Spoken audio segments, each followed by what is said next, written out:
Hello there, everybody. Welcome back to Star Wars Lads for our reaction and review of episode 6 of The Acolyte. We're going to dive into everything that happened in this week's episode. Before we do that, make sure you hit that like button. It helps us out so much with the channel. Subscribe for more content just like this. If you are new, join us every single week around this time, 7 p.m., 7:30 p.m. Pacific time. Depending on the length of the episode, we are going to go live and talk about the latest episodes of The Acolyte. We have 2 more left, so make sure you join us for those last 2 episodes. Next week's probably will be something of note to talk about. At least a lot should get revealed next week, as this episode 6, was mostly a setup episode. We're going to dive into full spoilers, so if you have not seen episode 6 of The Acolyte, make sure you check it out before you join our stream. Luckily for you, the episode was only about 30 minutes. So if you haven't seen it, you can go watch it, join our stream. We go for about an hour and a half to 2 hours, depending on the flow of the conversation. And for those of you who are rejoining us again, we did have a stream going a little bit ago that did crash. So we're up and running again. Hopefully, there's no problems this time. And for those of you who sent in chats previously, don't worry, we have record of all those chats. So we'll go through those first because we don't want you guys to lose your spot in the queue. But as for chats, if you want to make sure you get a chat sent to the top, the rule still applies. Super chats do get sent to the top. We do answer super chats first. So if you want to make sure you get a chat on no matter what, send in a super chat. Otherwise, it is first come, first serve. And it will be kind of based on our timing for the episode, whether we get to everything. We won't necessarily get to every chat, unfortunately, but that's just how it's going to have to work.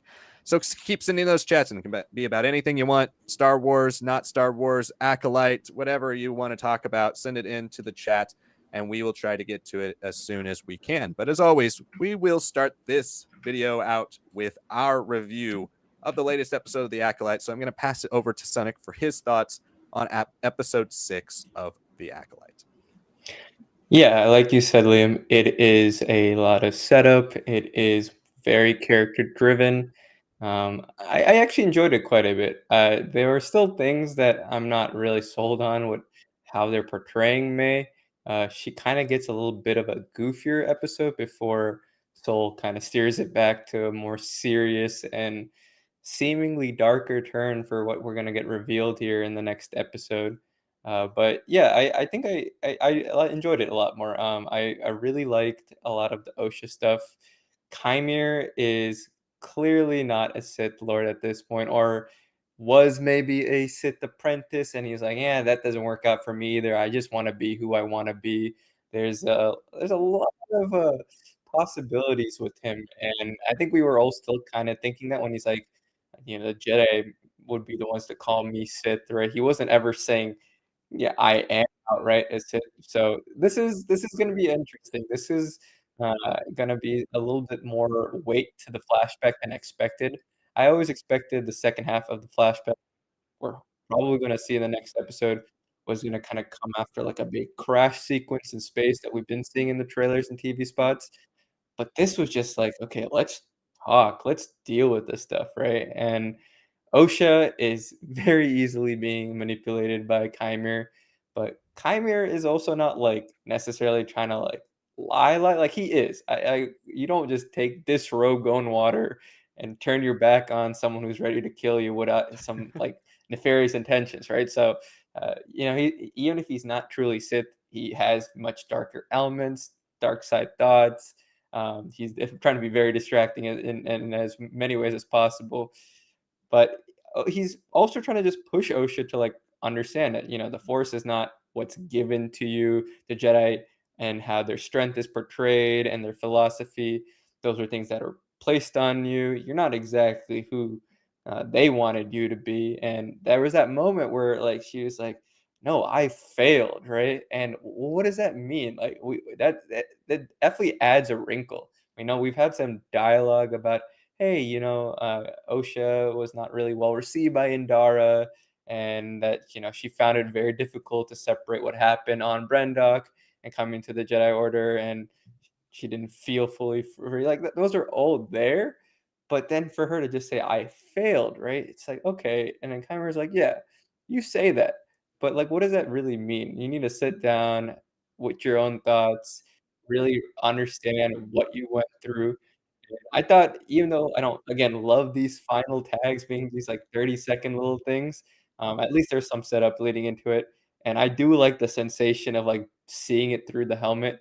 It feels like this is a way for her to hone in on that subconscious thought he's talking about, the subconscious power that's been almost, like, holstered or, like, locked away for her as a character, and this might be able to connect to the visions, the Power 2 that he references here. I feel like there's gonna be a very strong, connection between her and May that has kind of been showing up, especially in those earlier episodes, and we did get it see it in the last episode, like, when, she felt May kinda calling out to her.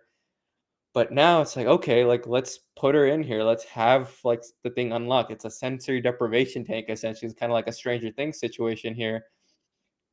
Now we're gonna get to the flashback, and I think we're gonna see some very strange forced visions, reality, everything mixed up. I don't 100% expect it to be fully true either, honestly. I expect that she's gonna get a lot more truthful of, like, what happened in episode 3, but I think Keimer is well aware that, this is something that I can easily manipulate, or I can easily segue into what I want her to ultimately choose, the pupil that I wanna take on, right? He's not giving up on that. He doesn't really mention it in this episode, but this is a very easy pathway to, like, mislead her and give her morsels of the truth, but not ultimately what happened. And that pairs really well, I think, with Soul. Like, he's playing off like, "Oh, shit. Oh, you care about Pip. Oh, yeah, it was so hard for you to let go of the past." And then Basil's kinda little funny thing with Pip. Okay, we're gonna, like, figure out, like, warn Soul and prove that this is not OSHA, this is me, but he knows, right? I was kinda dreading the idea that, like, he didn't know, but then he just turns around and stuns her, and he's like, "Come on, May. You really thought you could pull a quick one on me?" And, like, his intonation for someone like Lee Jung-jae, who's not a native English speaker, this is his first major English role. I was like I was kinda nervous, like, the way his tone changed there at the very end. I mean, there's gonna be something really messed up happening here for sure. I think whatever the truth is, he's also kind of trying to manipulate it and spin it in his own way. There's gonna be a lot that these twins are gonna hear that they're not gonna like, things that they believe are true and not entirely. Like, there's a lot that's gonna come matched together. I would not be surprised if that close connection that they have with each other kind of, like, merges them into, like, the different POVs of the events that are happening for them 16 years ago. So, very curious about that. I guess my final note I'll say is I think the Vernestra stuff is building to something big. I don't necessarily see it as, like, a huge, huge part of the story, but I found it very curious that when Keimer is like, "Oh, like, I was once a Jedi a long, long time ago," and then the next scene kinda cuts to Vernestra, and I was like, "Oh, that's interesting." Like, I would never really put together that Vernestra could be potentially the master of Keimer, right? And we've always kind of been thinking that Keimer might be, like, playing, like, late 20s or something, but I think they're really trying to play him closer to 40 or something, which, would work timeline-wise. They have his own distinct period if he is connected with Master, if he's connected to a notable Jedi. So, yeah, that feels like a lot of season 2 setup.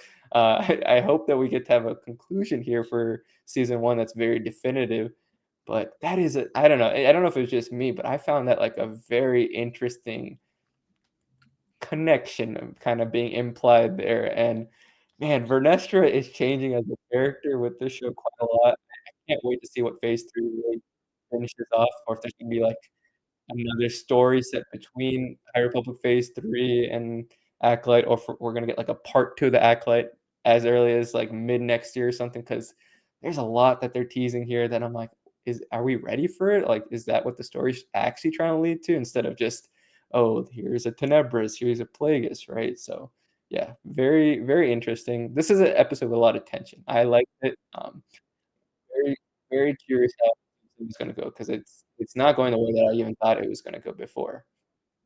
Yeah, that is an interesting connection, and I kind of caught that same thing, right? Like, it needs to be his master, I think, needs to be involved in this story in some way. It could be Indara as well, somebody who's kind of part of this whole darker side of the Jedi Order, this more strict dogmatic side of the Jedi Order. I'm interested to see what they do there. this episode was frankly pretty boring. um, I agree in a lot of ways. We're like, why is this a 30-minute episode? You know, like again, I know we've been saying it every week, or I have been saying it every week. This is so disappointing with the episode lengths for the show. I've kind of passed it off as though they're trying to keep this, intense horror thriller vibe, the constant moving of the plot, never looking back, right? This was basically our episode to actually have discussion. Finally, I've been asking for it for weeks. Discussion, discussion, discussion. Have characters talk and interact, and then you get to this week, and it's a lot of just talking, but like kind of talking nonsense. We're talking about things that are going to be shown. It's a lot of stuff that is it's set up, but it's like it's set up that we've already had. We've already are set up for this mystery, this reveal, right? That's the thing that I find so frustrating with the show is every time we do try to give characters time to express themselves, it's kind of repeating things we've already know or we already are aware of, right? Like there are so many different layers to this that we could start to tried to really play up like, okay, Soul knows it's May now. Like, thank God he figured that out because I thought Amanda Stenberg did a good job of like playing May as Osha, whereas like May did not play Osha well, like at all. Like she was very obviously not Osha. Um, and so I'm glad that played out. But instead of cutting the episode at 30 minutes, why can't we have a bit more between them? Right? They obviously have something really antagonistic. Why do we have to keep waiting week after week after week after week? There's a thing with mysteries, right? You never want things to be revealed too soon, but you need at least information. And I feel like this show keeps playing it so distant, right? They're keeping every character so distant, every plot point so distant. They're trying to make you just avoid it at all costs. And then eventually they're going to reveal everything at once. Why not sprinkle things? Why not get us invested in like, okay, there's a larger twist coming, but I'm interested in how this dynamic plays out between these two characters. I'm interested in how this dynamic plays out between these other three characters. This show just kind of wants to push all of that off to one moment. And it could be really satisfying next week. It could, but I just think you just keep delaying it, and unfortunately that just is it gets frustrating because every week you feel like finally we might get something. Oh no, it's another cliffhanger to wait for another week. So I found that really really frustrating, and a lot of the conversation here just kind of felt like almost waste of time, especially between May and Soul, because it's a lot of build up to nothing. And I think that's what's ultimately kind of harms that half of the episode. But I did think the OSHA Kamir stuff, or the stranger, whatever we want to call him now, was fascinating, and that's kind of a storyline that deserves a slower start, right? That deserves a more seductive look at how somebody could be pulled from the light, how their things they've grown up believing can be dismantled slowly, and not by somebody preaching to them, but by someone telling them to really look inside yourself and are those things as concrete as you think you remember them, right? I did think that was an interesting angle, and I, again, wanted more of it. I wanted to see that continue to play out. I could have just had an episode with just Osha and Kamir, which I kind of thought was how we were going to play this episode when we first started, right? Because it starts with a cold open of no dialogue, even just Osha digging through packs and looking around and being like, "Where am I? What's going on?" And then it cuts to Soul eventually after like 3, 4, 5 minutes. I really think they should have just stuck with that. I do think that all the chatting between Osha and Kamir is kind of the thing I wanted out of the show, right? The exploration of light versus dark, that exploration of what are the Jedi at this point? How do their philosophies play off of philosophy of what they used to be, and others who feel differently, right? How do we connect that with what the Sith have become, or what other ideologies are out there around the dark side of the Force? They do have an interesting line in this that is something that I think is playing a little fast and loose with the ideology of the Jedi, but it again is coming from a darker perspective here, and it's the idea that the Jedi teach people that if you don't use the Force like they use it, then you won't be able to use the Force. That's something I've never really understood out of the Jedi, And it's something that's definitely not true in the High Republic era, where we see Force sensitives using the Force who aren't Jedi. And I think that's something that's intriguing. Like, why is that a thing now? Did something happen at the end of the High Republic? Something happened in this last 100 years where they're like telling people, hey, you can't use the Force if you don't learn how to be a Jedi. It will just eventually disappear and you'll never have those powers again. Don't you want to be a Jedi now? That's something that's intriguing too, that I think I would have loved to learn a bit more about. There's so much information here that's just scattered, right? That just feels like, man, where's the other 30 minutes of this episode? Where's the other pieces where we really feel like we could go on an arc with these characters? Again, it just keeps pulling back, pulling back, pulling back. I'm sure we'll get those questions answered next week. But is episode 7 the right place to do that out of 8 episodes? Maybe for the major reveals, but is it for certain character beats? I don't know. I'm still waiting to see how they fully do it. But right now, I just feel like there's a lot of missed opportunity here with these short episodes. You just pad them out with 15 more minutes, 10 more minutes each. And you could have character moments in each one that feels like that slow turn for Osha is now all of a sudden earned. I think a lot of us saw that coming. I said it in the very first review we did of this show that Osha is probably going to turn to the dark side and replace May. And it's happening. And I like what they're doing here, but I would have loved to see a bit more of that in each week. So that's my thoughts. There's not too much, honestly, to talk about this week with this episode, other than the teases for next week, really. Uh, But yeah. there's a There's frustrating amount of. elements. Sorry, what'd you say? There's elements. I forgot to bring this up, but um, they say unknown planet, but Right, that when it pans out to the wide shot, I'm like, that's Acto, right? Like, right. what are you trying to say here? And it's like, oh my, yeah, I mean, I agree with your point. Like, yes, we need these episodes padded up, and these twists that are kind of coming more and more. Like, okay, that's cool, that's interesting. But now you're adding this, and I'm like, okay, what are we gonna handle in episode 7 and 8 to like everything like land, right? It doesn't seem like I mean, we've argued so much that like, hey, all these Disney Plus Star Wars shows taper off coming into 7 and 8. This is like the opposite problem. Now they're like, we're gonna give you everything in 7 and 8, and if they don't, it'll be a disappointment for sure.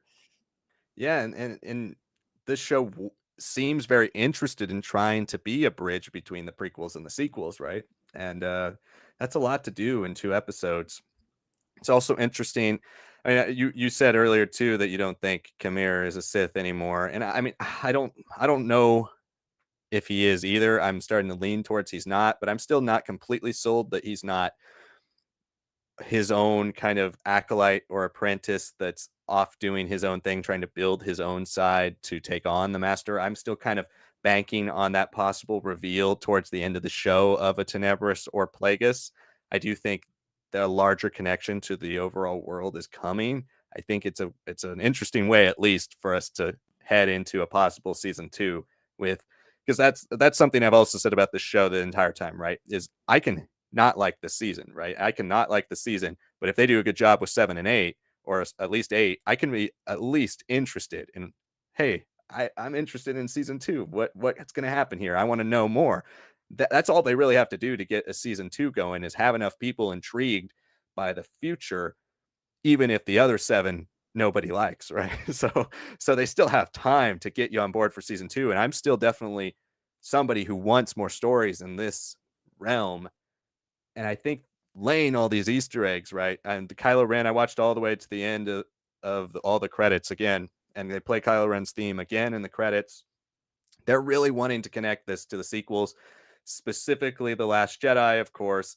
And how are we going to do that? A lot of the philosophy here with from Kamir is similar to what Luke is saying in The Last Jedi. So there's a lot of things that they're going to try to pull and connect, but now, like you're saying, Senek, 2 episodes left. There's not enough time to do all this stuff, plus reveal things about Soul, plus reveal things about the Sith, plus reveal things about the Jedi at this time, the politics. We got another look at a little political back and forth between the Jedi and the Senate in this episode too, even briefly.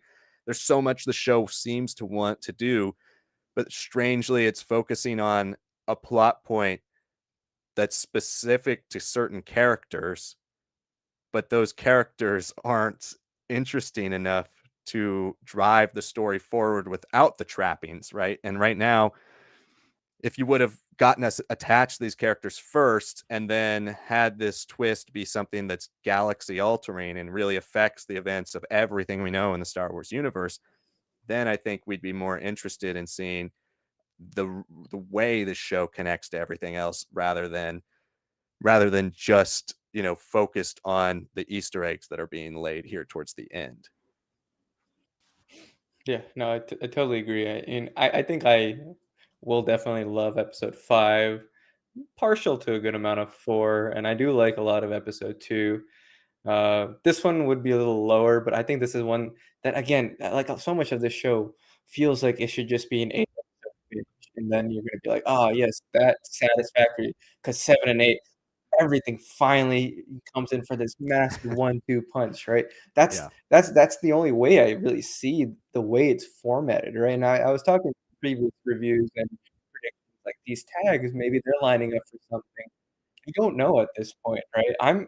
This is this is very prequel, right, in a lot of ways, right? It's not terribly well done. I don't see the 180 million just yet in this show, but if they manage to give, like, such weight to, like, story of the sequels, to such a transition to the point of where we're gonna be by the time the prequels start, and sets up the season 2 and connects to what we really appreciate around this time period in Legends, then yeah, I would be, fully on board for season 2. Right now, I'm just like, "Okay, we got another Power 2 reference, but it's Act 2, and then it's, Knights of Ren, and then it's Dead Jedi, and then it looks like someone got Chimera gave him got a scar from a whip that looks like Vernestra, who finally uses it, and Yeah. now she like, what? And then Soul seems to have a dark there's a lot of things that I'm just like, "You have to stop peeling the layers and just give me the food at this point." Yeah, yeah, I think that's the thing that's starting to get real frustrating. Is that and we said this in the past. If this show was Andor, and not comparing it in quality, but in terms of structure, if it was Andor and they announced it and they said, "Yeah, we're doing 2 seasons, no matter what, 2 seasons, 2 season arc," right? I think we're all willing to wait for answers because there's a long game. But here we don't have a season 2 confirmed. We have a lot of ideas thrown out. We have a lot of questions being thrown out, but they're waiting, waiting, waiting to reveal things that seem dramatically important to just like these characters in any way, right? And they're waiting till the end of the show to do it. I don't know if that's ultimately going to pay off, but we shall see next week. We'll get to your guys' questions now after that review of this episode. What'd you guys think of it? Let us know in the chat. And like I said at the beginning of the stream, we did have a second stream earlier that crashed. So we had a bunch of comments and questions there. We're going to run through those first because it is first come, first serve. And then we'll come back to this stream and get to all of your chats who have been in this chat room since we restarted about 20 minutes ago. And if you'd like to make sure you get a chat on the stream, send in a super chat. We'll bump you up to the top and we will get to those first. And then after that, first come, first serve.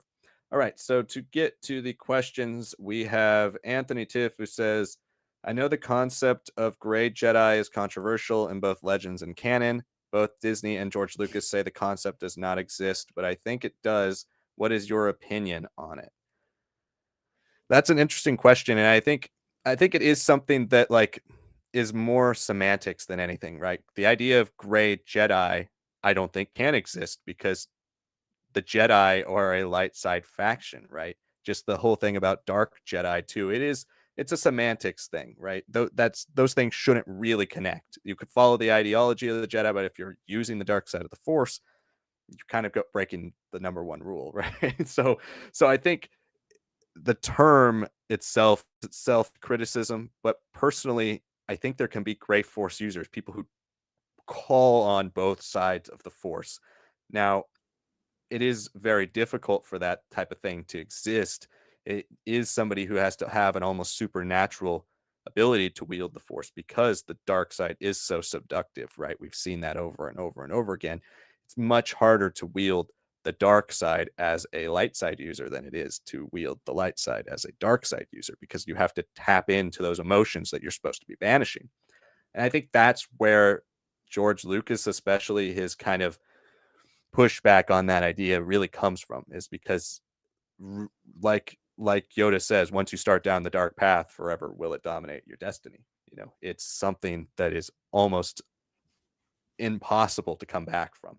And so I'm not opposed to seeing gray force users. You can call them gray Jedi if you want, but I do think it's something that should be very special. It should be something that has to have some force users that are extremely talented, obviously very powerful, or have just been trained in this since they were born. And ultimately it will be very difficult for somebody like that to wield control of both sides perfectly.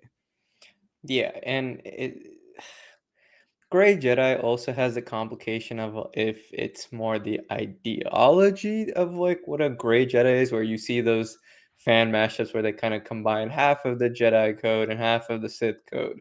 And it's like, I don't like that, right? Like it's not the funnest thing to consider. Like, hey, there's perfect balance by accepting the bad and the good. But that's not what the Jedi are disagreeing with. They're also like, you can have your anger, you can have your fear, you have all these things. Just don't let it consume you in the way that the Sith allow. Like the Sith kind of revel in that. Right? George has made it such a key point of saying like the dark side is cancerous, right? Once you get, like, a taste of it and all that, it's not like it just you're like, "Oh, I can, like, step away from it."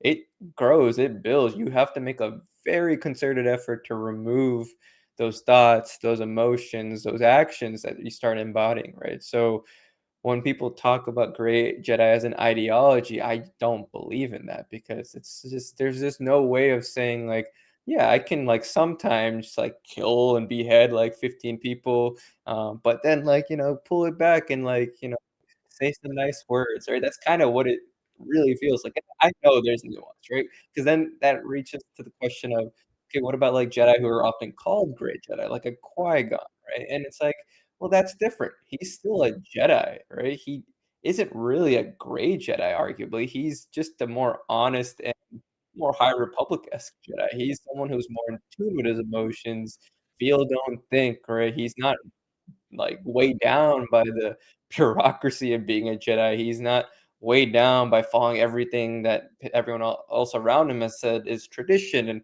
has to be done a certain way, right? That's all he is. He's not any less of a regular Jedi. He's not here, like, using electric judgment or anything. He's very much just saying, "Hey, the Jedi's principles are there, the ideals are there, but they're not translating anymore to what we should be doing." It's, like, a very key point of the new canon novel, The Living Force, where he's like, "Just do one good thing. Stop thinking about all these big grand stuff or, like, who exactly is right or wrong." It's like, "No, just we're supposed to be protectors. We're supposed to be guardians. We're supposed to help inform and teach, right? We're losing sight of that." That all sounds like a Jedi to me. It just seems more of like a truthful Jedi and someone who's more in touch with what they're actually supposed to be versus the Jedi who are overwhelmed and taken on by the Clone Wars and manipulated by the Sith infiltration that takes place in the decades leading up to the Phantom Menace. So, yeah, I don't like gray Jedi as a concept. I think the ideology doesn't make sense, and I think the examples they use don't. And if you say Luke uses electric judgment, I don't think that was good either. So like it doesn't work for the character. It's like if it's kind of like how when you look at something like Avatar: The Last Airbender, right? It's like, oh, these characters the firebenders can use lightning strikes, but Zuko can't. It's like, okay, now Zuko can suddenly use lightning. No, that kind of goes against the point of like letting the hate flow through you, and that's what he becomes very good at. He learns to redirect it, channel it as it's done properly. So yeah, Mhm. I don't really like the concept. It's one of the things I'm kind of very strongly against in Star Wars, and I'm very happy canon has not entertained it. You can have people who blend your ideologies, and there's so many different Force sects, but to say like, oh, the Jedi can have like in the middle, no, and Imperial Knights aren't that either. They're mostly good guys, militaristic. That's about it. Yeah, no, definitely. And I do think it just is such a fine line. Like I said earlier, it's something that's just not even worth really going down because the power levels that you would have to have, really the way you'd have to be in tune with the Force. Like somebody like Anakin, right? We see now them working him more and more towards the Father, right? Who, you would technically be a gray Force user if you were the Father, because you commanded both, right? But you have to be the chosen one. We've not really seen anybody else be able to wield both without dire consequences. Even Luke, in the 90s, like you were saying, when he turns to the dark side in Dark Empire, it weighs on him through every story you read in the 90s, books or comics. He's not able to get over it. It's something that's just kind of like there. And it's not just because they're touching on with canon at the time, it's because it's something that completely changed him. And there's scars there when you touch the dark side that you can never really get rid of. I think the show's going to kind of go into that, right? We're going to see how Soul's ability to pull at his anger and push away from his anger in that moment in episode 5. We're going to see how that kind of connects to whatever happened here in the past.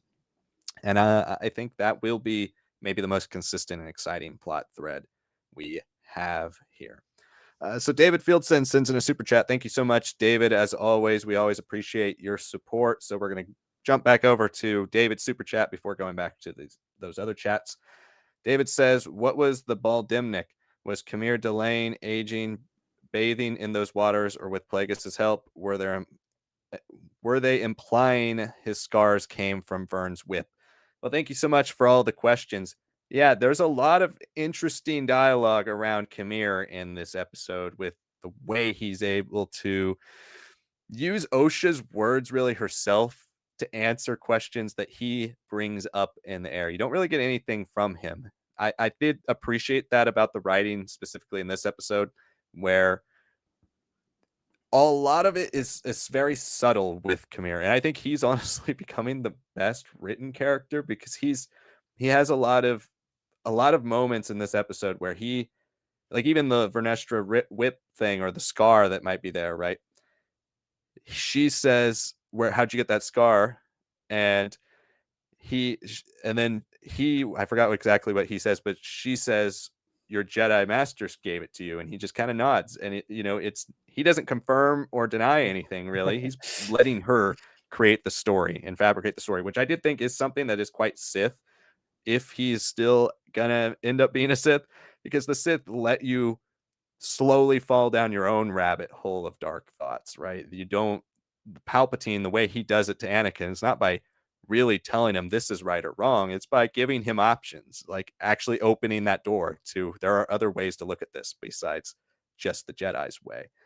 And I think that's something that is really interesting here. I don't think we can really trust or believe anything that he hints at because he doesn't actually even say it really. It's all just illusions. But I do think they're implying that his scar is going to have come from somebody important. I think Vernestra is a possibility. I mean, I don't really love the way she's portrayed in the show. And I think something like that, the fall of a Padawan, maybe the fall of a Padawan to the dark side, that is, something she hides, kind of like Soul does. And that's why she's so willing to maybe help Indara and Soul and Kelnaka hide whatever happened 16 years ago. I think that's something that they could connect with, and it would change her. We know how close she is to her own Padawan in the High Republic books with Emery. There's that strong foundation there. I'm hoping it's something kind of like that leads to why her character is super changed as well. As for the water, I don't know if it is weird that he takes off all his clothes. I know somebody else said that too. It's weird that we get that, right? Because why not just go in your pants? Like, this is Star Wars, right? And he knows somebody's watching him, so it is kind of a strange scene. So maybe it is like Lazarus Pit esque these waters, but that would be something that's not doesn't seem that Star Warsy to me personally. But we'll see how they play it. I think Plagueis is another interesting one, but he's never been able to really reverse aging. I don't know if that's something that we've ever seen from a Darksider, especially. Usually Darksiders, you age physically faster than light side people. So I don't know. Interesting questions. Thanks for your super chat. Yeah, I think for that first part, is it Baldemnik, which is the planet where I believe Plagueis kills Tenebris, and we see it in the Mhm. 03 Clone Wars?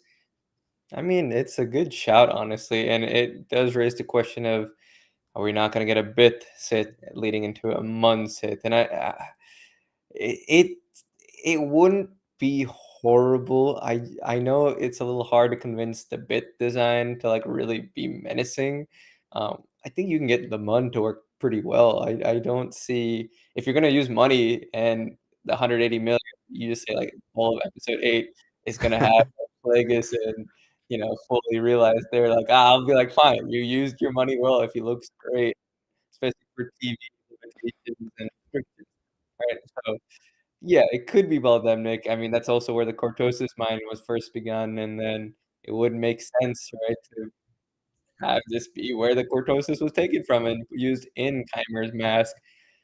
It is a very logically sound planet. I agree. It just it gets away from having Sith be fun and, unique. Like, I guess there's that argument that you can say, like, "Oh, yeah, like, just how, like, the Empire is very, like, human-centric and very male-centric. The Rebellion is full of aliens, full of different species, full of different genders, all of these things that are, like, diverse and don't necessarily fit together, but that is their great strength, right? And I can see that sort of being applied to Sith and Jedi, but I don't know, man. I like my kooky Sith with weird designs. I would love to keep that, you know, if he's not a Mun, make him Palin or something, like, something at least close, definitely better than what we got the Grand Inquisitor and Kenobi. Like, I'm not gonna accept that again. I can use the COVID era, but not now, right? But yeah, I mean, it's a logically sound place. I just think that the way that shot kinda zoomed out and we got to see those islands, I'm like, "Oh, man," like, it'd be so crazy if Acto is, like, the place where there's that first Jedi temple, and then, like, 300 miles away or, like, on the opposite side of the hemisphere, it's like, and here's the Sith side, and that's why that pit that Rey accesses is, like, maybe something underground that, it connects them, and then it's very closely related, like, it would be fascinating to see something like that, and I think that would kinda go more to the Dawn of the Jedi era where you still have things that are very closely related to the dark side in the same locations as a lot of the light side that they're first experiencing. So, yeah, I mean, it could be Baldemnik, it could be Acto, I'm not sure. I don't think it's like a Lazarus pit or something. Like Liam said, even as powerful and strong as you are as a Sith, uh, aging, physically, I don't think that's really the key concern, right? As long I feel like that would only add to the specter. That's why, like, when you see Palpatine, get the Force lightning deflected back by Mace Windu, right? It works for that image of like, "Oh, help, help, I'm I'm so weak, I can't hold on," right? And it's like, okay, well, now the question is that he just aged from the lightning, or is that something that he's been kinda keeping the facade of? Like, I could see that, I'll give you that. I just don't think he's outright, like, preventing aging. I think it's more of like, let's put, like, a couple, like, layers of, like, Bacta on my face and, it's like it works as, like, a mask of sorts, right? I can go with something like that with, like, some force power. I can see that, but not revive. I think if you're gonna go for something that is, like, meant to delay aging, you should do that inside and not just on a pool next to the rest of the beach water with all the erosion and everything happening. And, I know others, like Liam said, like, "Why is he naked?" I'm like, it feels like a little excessive, I agree, but I think that is kinda the point, that she's just like, "What are you doing? Like, this is so strange, I'm so unnatural," and it's a very common thing in a lot of stories to, like, strip away the villain and be like, "I'm vulnerable," right? And this is quite literally him stripping away, stepping into water, and you're like, "Oh, is he really the villain? Like, what's going on there?" So,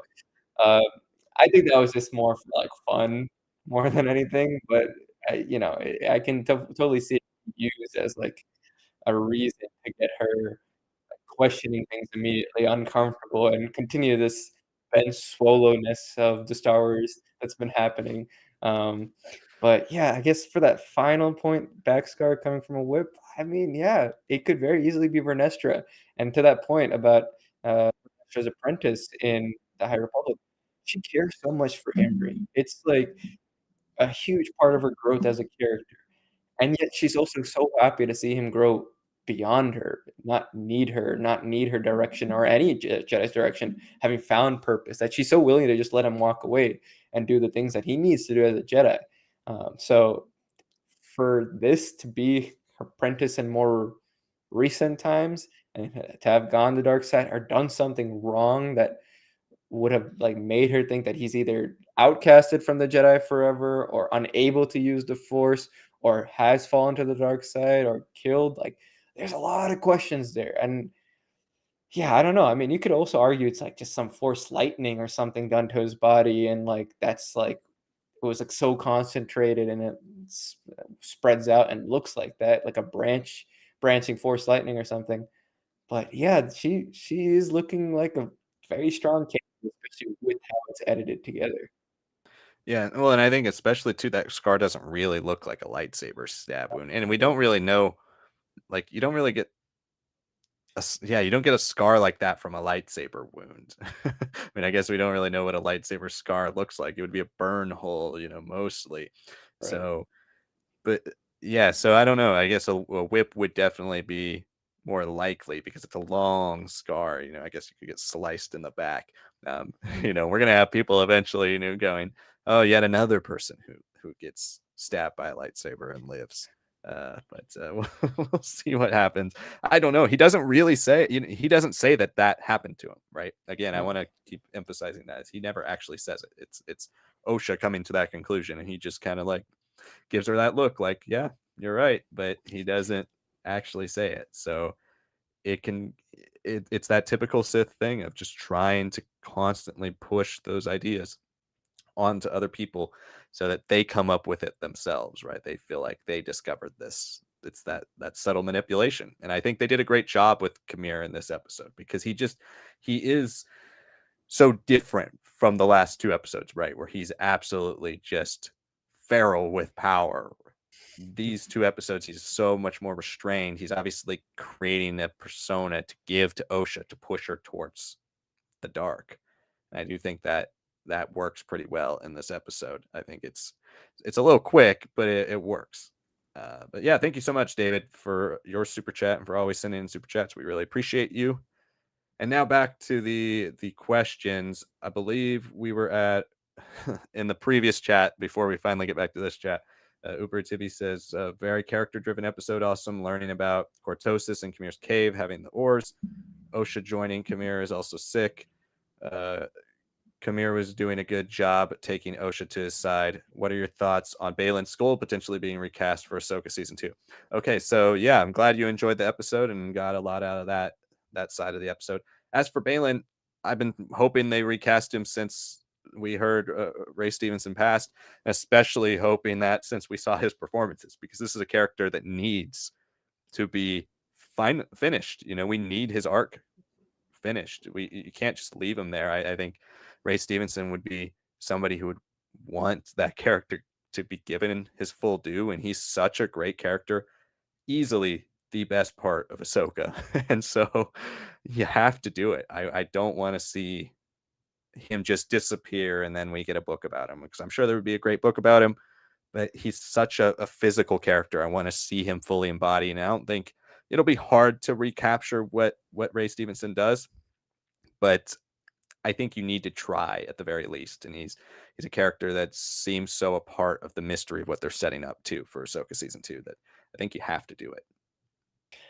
Yeah, yeah, and I mean, fully on board with the recast. It's such a shame that we won't get to see Ray dive into the character, especially since he is at that kind of crossroads point of like jumping into what was his ultimate purpose, right? Like what we get in the first 5 episodes or so, or like when let's say the first half of the show, he's mysterious. He's all got all this darkness raging inside of him, and he absolutely takes on Ahsoka and gives her her first real challenge in arguably decades, from anybody, other than Vader, obviously. He was iconic, right? But then once we get to Peridea, he starts kind of becoming like, "Oh, no, I'm seeing things yet. Like, there's power that I can't reach for quite yet, but it's here. Like, this will change everything." It's like, I wanna see what that's happening, and you see him on the Mortis statue, he's like, "Oh my god," like, we could really dive into this. And I know there's a lot of Abeloth lovers out there. I would love if Abeloth is done better. Like I give a lot of credit to the Fate of the Jedi uh, uh, series for having such strong connections to the Mortis arc after it had first come out. I just think they have to change it visually because I hate the designs for Abeloth. They never look good to me. So I'd love to see the role Anakin has, especially when he's primed to basically be the father of the story in Clone Wars and refuses at that point. And then we have Ahsoka, who quite literally got the life essence of the daughter, right? There's some really strange, crazy mythology that's happening here. I think honestly it could be saga changing because it started in Mortis arc that you could be like, oh, it's just like a pocket universe and episode, but they're definitely trying to play around with it. So Ray kind of coming into this position where he can steal the power or do something with that. Yeah, I really wanted to see that. We're not gonna see that, unfortunately, and I argue that there were some more obvious things that were happening with the character that they might have just cut out and saved for the recast to eventually take over because, you know, having that new person have such meteor things to start off with once they take over for Balin is gonna be pretty important.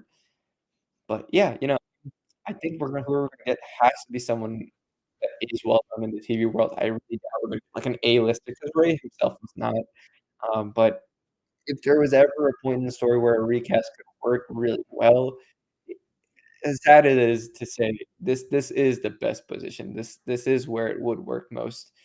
So I'm excited for that. I think a recast has to happen. There's no need to deep fake. There isn't any nuance like we have with Luke to some degree or Leia. He's only had like arguably like 30 minutes. It's like, yeah, I'm gonna miss him, but the character needs to grow and be big. Yeah. There's no reason to deep fake whatsoever. It's we love Ray Stevenson, love his performance. He did a great job, but it is one season of a TV show, that he's not even the lead in. So there's no reason to deep fake, recast, keep this character alive and going, keep the spirit of what Ray started going. And I think that's what they're gonna do. And I think it'll be worth it. I do. I'm excited for that story to continue. Upari Tippy says, Kamir stands will have a great day today. Yeah. Ryan O'Malley says, Kamir telling Osha he was in the Jedi Order a long time ago was interesting, with quotes around a long time ago. Yep. Could be seeing something there, playing with his timeline, whether he is older than he appears or whether he's just using generalizations to get Osha to not really think too hard about things he says, to really embrace the spirit of what he's saying more. Tater Tot says, I just don't understand the twins' character motives. They're constantly switching. The episode overall was fine. Could use some action or something. Hate that the whip didn't get to do anything. Oh man, Tater Tot, I'm with you on the twins. I mean, I think Osha's motives are pretty clear. I just think that she's been super one note until now, and then kind of now that she's turning the dark side, it's was both extremely obvious from the first episode, in my opinion, that this was going to happen, and also not that intriguing because we've had Osha be such a one note kind of bland character. There's nothing to really get attached to there. She's just the face of the show, right? And then May is all over the place. Still don't understand what May is trying to do in this episode. I usually go off on my May rants the last 2 weeks, but I didn't go off on one today. I still have no idea what she's trying to do. What was she doing in this episode? She starts the episode by trying to kill Soul, and I was like, okay, at least she got on board because she's like, I want to kill him because of what he did to my sister, apparently, by changing the way she thought about the Jedi. And then him being the last one left that she is supposed to kill. Maybe she's trying to get back in touch with her master, but then she just continues going through the facade, even though it's just Soul left. He still has his back to her when he asks her to come in. It just, there's a lot of things that just don't really make any sense. And then, you have a chance to sabotage the ship or something and kill him. Doesn't do that. I have no idea what May's motivations are. So I'm with you, Tater Tot. It doesn't get much sense, but I hope, I didn't think about this with the whip. I hope that's not it. I think we're going to see more. I think that's just to get a little taste of it. Yeah, it's a pretty fan servicey little moment because it's like, okay, yeah, she's going to use the whip. Look at everybody; it's on the screen. Um, but if we see her use it again in episode 8 or 7, if she's part of the flashback, I don't mind how they used it in this episode. I think it's just a little tease, hopefully. Yeah, and it's not like she used it and it was like, "Oh, like, it doesn't look cool." The way she used it, it was, like, instantaneous, like, slicing up that bug that Keimer had some troubles with, and all these Jedi had some struggles with. She was just no nonsense and then snaps it back like she wasn't even thinking about it. So it's like, yeah, it's cool. It's a cool moment. It's just, is that the only moment? Is that worth bringing her out that light whip version for, other than just to say, like, for continuity purposes? No, right? And that raises the questions of, like, are we gonna possibly have a situation where it's sort of like, "Hey, we're gonna have a flashback episode for sure in episode 7, and then a lot of 8 is also gonna be a flashback," and it's been she's been telling us, Leslie, that that is the longest episode of the season, or one of the longest, right? So, yeah, I don't know. Again, I'm still so unsure why this has 180,000,000 of a budget. I kinda want them to pull off, like, a Book of Boba Fett announcement at the end of Mando season 2 where once that final episode ends, they're like, "Part 2 comes in, like, 4 months." It's like, "Oh, okay, so, like, you've already had episodes lined up, right? And th this is a complete story that you're gonna tell." Um and the way she's been talking about so many different things, like the seduction of the dark side and all that, she knows what she's doing. I just don't like the structure or the runtimes. It's frustrating, right? And that's it's hurting the two twins the most because you want to know more what's going on with them. Like I honestly think we got enough for Jackie and Jordan, right? We might not personally love it, but I argue it's because we like longer films and very intricate and very specific plotting. It might not be the case for everybody who loves Star Wars. I can get that because you look online, people love Jackie, people love Jordan, and it was tragic how they died.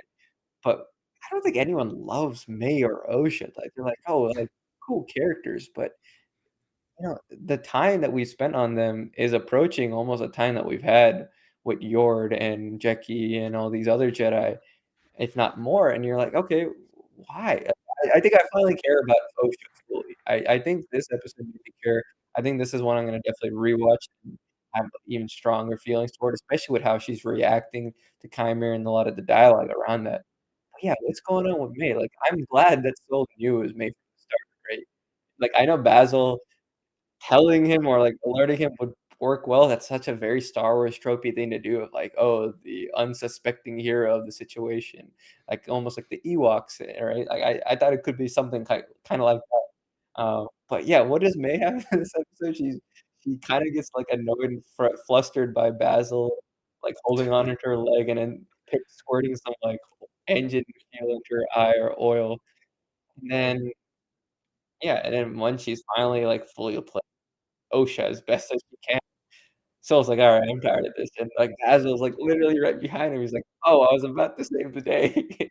Like, okay, what's the point? Like, what are we doing with May here, right? And that's where the flashback has to do a lot with her specifically. It has to be mostly from her perspective. We're getting little things there. She's hearing almost the voices of being on the ship before. I don't know if there's necessarily a new dialogue, but things immediately after her test seem to have gone wrong because she's escorted away from by Coral. We have to see that perspective, that dynamic between those two, the way that Anasea has had some uh, clear dynamic with Osha, even if she's not fully supporting her, there's a love, there's an embrace, and I think Coral is gonna be patterning herself on May more, and that will explain a lot of things. I still don't think it's gonna be great, and, it's not every character is great. It sucks that, like, the lead assassin character hasn't turned out great. If it means, like, sacrificing for Osha, awesome, and again, I'm still of the belief that they're not really humans, right? There's that belief in me that we keep on emphasizing the power of 2, and, like, people are saying dyads, or now they're saying rule of 2, like, those are all great possibilities. What if they're just twins that are split from, like, one soul or something, and there's some strange way of being almost, like, absorbed by Osha or something? I'd like that because then I can justify in my head, like, she wasn't very interesting because there wasn't much of her to begin with, right? And that would feed really well into Osha and the connection that's going on in the helmet here, and, like, there's I don't know. I like a lot of the forced connection stuff that's happening. It doesn't feel very Dyad-like, but it feels different, and I wanted to have payoff so that the character isn't just oh, like the weaker twin, right? So I don't know. That's my rant. I'm fine with I'm enjoying it. I just don't understand her place right now. She's supposed to only be developed in the flashback, whereas OSHA's more the present day development.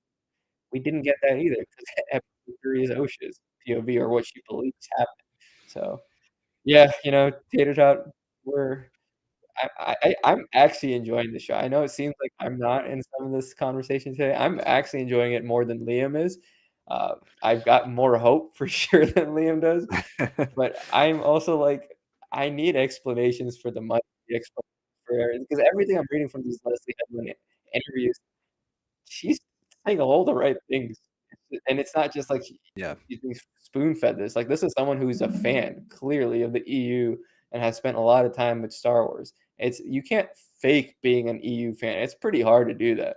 And what we're getting here, I'm like, there has to be more, right? Like, there's something that they're hiding from us, or like they're trying to make us like hooked onto by the end of Acolyte. They've got to really nail it in 7 and 8 because 5 was awesome. But yeah, make us care about the twins, man. You've finally got us on the path with OSHA, but something with May, with that connection to Soul, has to be explored. The connection to Coral, it has to be like slammed in our face from the start next episode. Yeah. Yeah, and this show just feels so identityless with like how it wants to display certain important information, right? Like really episodes 4 and 5, and yes, we've talked about it in the last 2 weeks, right? The writer saying it was supposed to be one episode and they split it into two.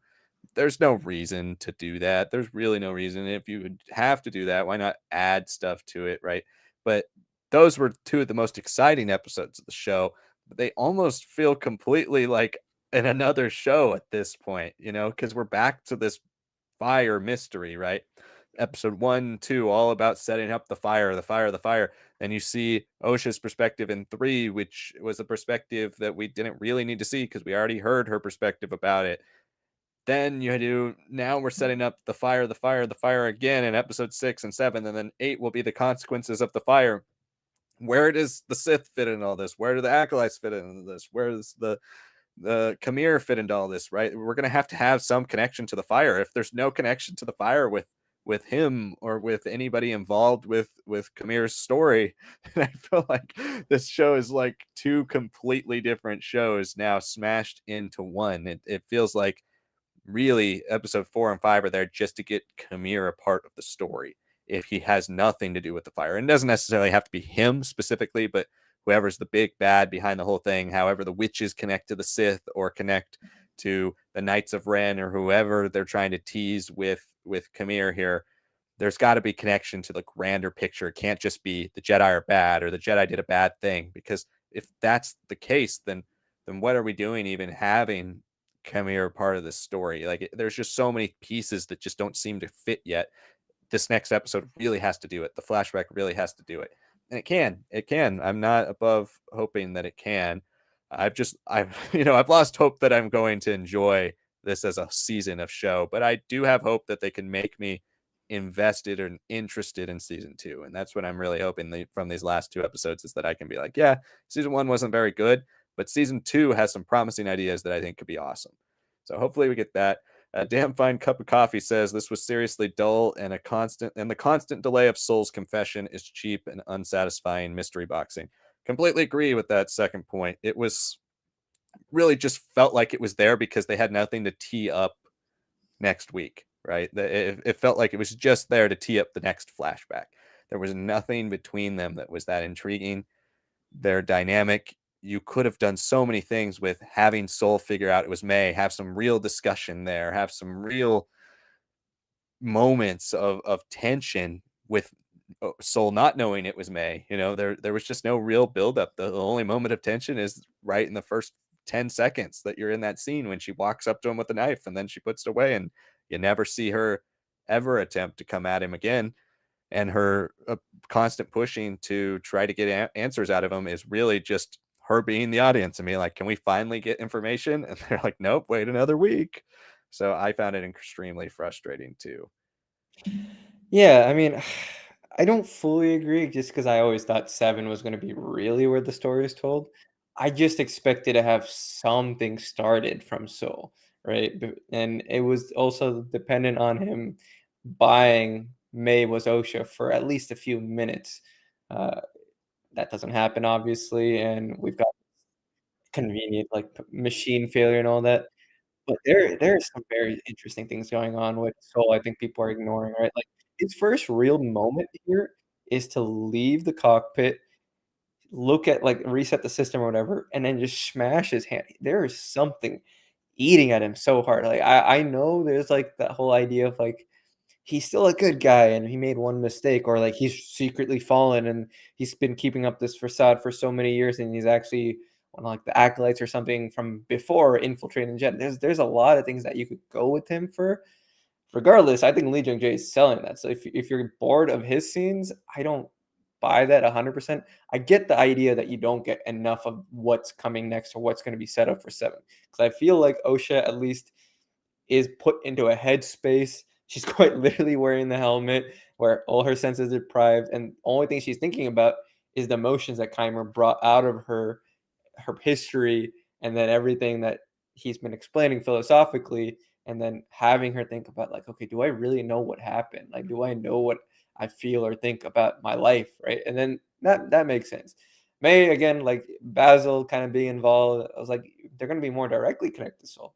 That doesn't happen, and I think that is what harms it. Because no matter what, I thought this episode would end with the space chase after some revelation, or like May and him have some tussle, and then I don't know. But then that brings up the question: how the frick are you gonna bring up May's spaceship taken by Chimera? Right there's always some very interesting logic that I didn't consider in our last. But yeah, I don't know. I don't fully think that this was a boring episode. I don't think it's fully cheap to say, like, it's a cheap thing to delay Soul's confession because he keeps on delaying it, especially in this episode. Now, the way he ends it, he's like, "No, we're gonna lay down some ground rules. We're gonna have a talk. This is how it's gonna be told, and it's not just like a conversation like he would have had with Osha, right? He knows from the start this is May.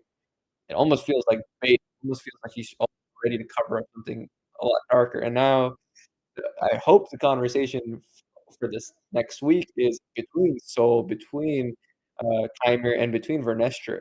Who is the darkest one of this group other than I mean, Chimera killed people, okay, so he definitely is, but now we have to consider, like, between Soul and, Vernestra, like, who is really the one covering up things? Are they covering up separate things? Are they in the same story? There is more to the flashback than 3 ever hinted to us, right? So, yeah, I would have liked him to start his perspective of the events and then be called up. I'm not, after seeing this episode, like, dying for that to have happened, because whatever happens this next episode, I don't think anyone's predicted so far, honestly. There's too much of what's happened, too much of what we've seen from TV spots. None of it lines up. What we're gonna finally get, I think, should be quite shocking. I think for me, what I found dull about those scenes are, yeah, you're right. Lee Jung Jae does a good job of facial acting in this, and I thought this was the most they've allowed the actors to actually act in the entire show. There's a lot of nice close-ups where you actually see things sitting on the characters' faces. You see that with Osha, you see that with Kamir, you see that with Soul.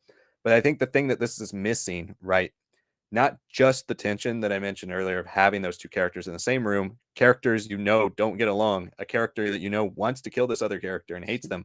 There's no real tension there in this episode like there should be, but I think you're missing that scene of we have Soul react to the frustration of losing everyone. We see him get choked up when he talks to the Jedi when he's trying to call in. Then after that, when you see him go to check on the power or whatever it is, when he slams his fist, when he's seeing all these realizations of everyone just died, when he's finally sitting with that moment, he moves away, and that could be something that really stresses him the whole episode. You could have that stressor on him the entire time. You could have when May's finally revealed to be May and not Osha, you could have those moments where they talk philosophy. You could have things that still tease next week, not really reveal the whole thing, but you could have those moments where May says something to him about why she wants to kill him, why she wants to kill everybody, and he argues back, he maybe yells at her, screams at her, something that really shows the facade of this guy coming apart.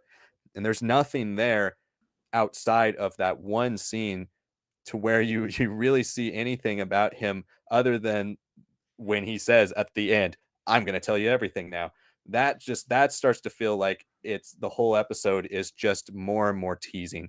I think if you have those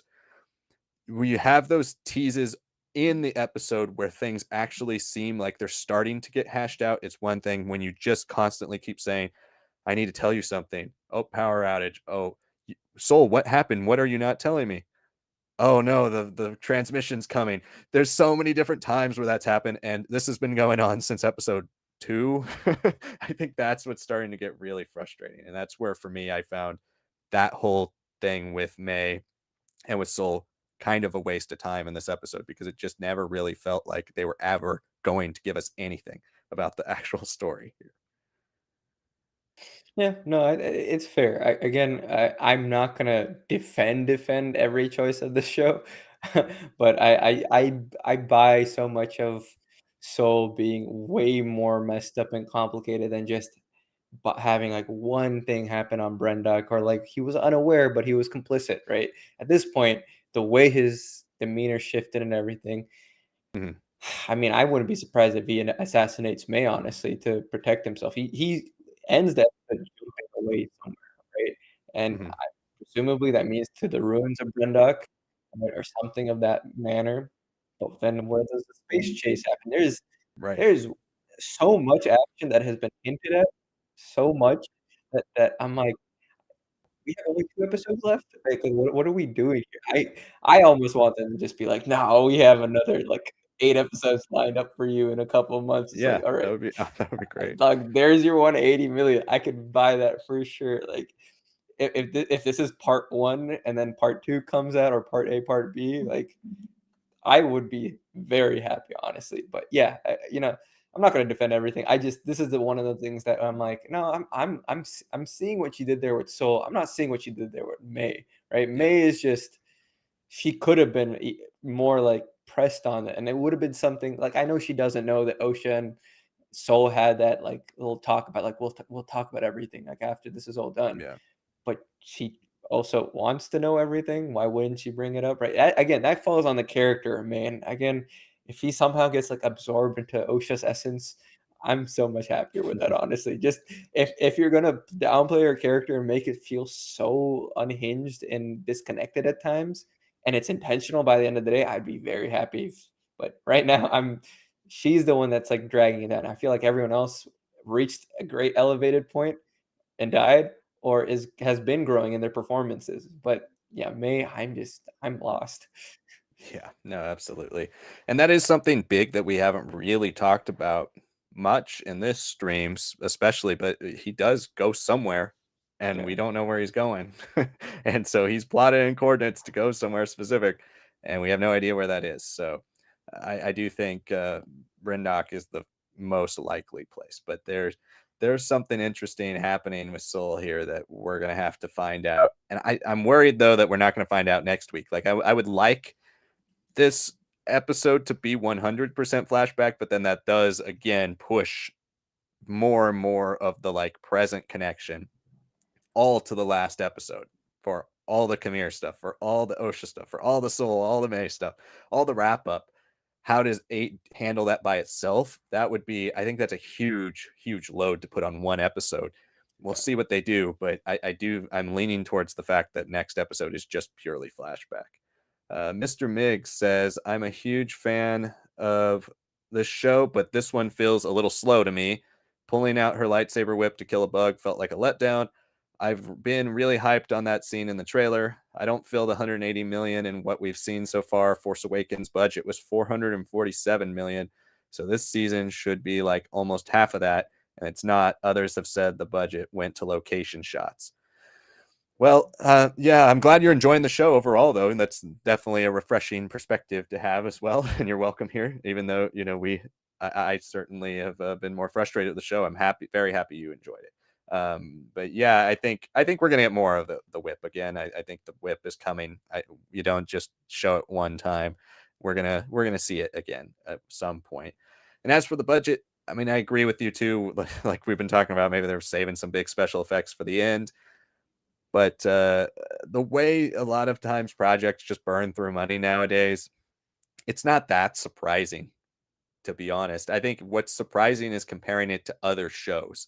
But especially post-pandemic shows, it's been a lot of the reasons why a lot of studios have been losing so much money recently, is because they just throw as much money as possible at these projects, hoping that it makes them better instead of smartly budgeting. I think you're going to see a lot smaller budgeted shows here in the future in movies, but it's not necessarily going to be the quality dropping. It's just going to be that these studios are going to crack down more on spending that they don't need to spend, right? Like they usually think we can make everything up that we spent on these shows. That's not proving to be true anymore in today's media market. And I think that's where you see a budget like 180.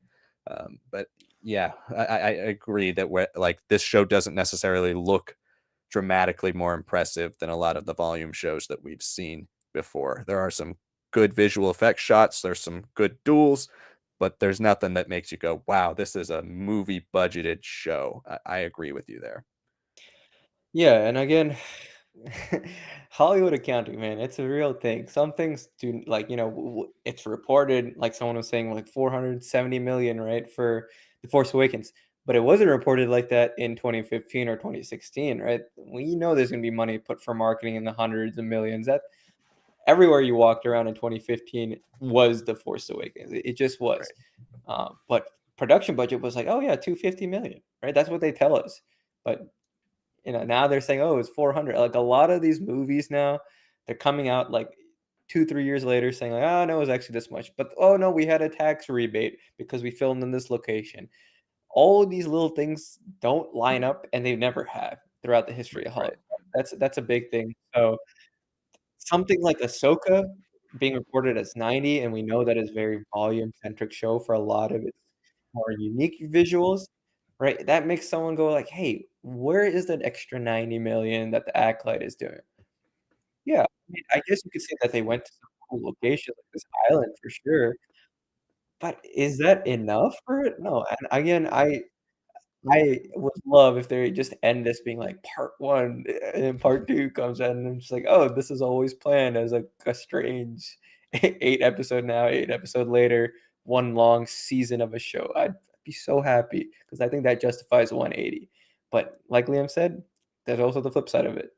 They could have easily burned through it, and they could have had a lot of issues, right? Like, so much of Disney productions, have been over budget, overrun. It's been a key point of, like, trying to improve that moving forward, but that doesn't mean the Acolyte got that, you know, change in regime or change in, like, rules and change in productions.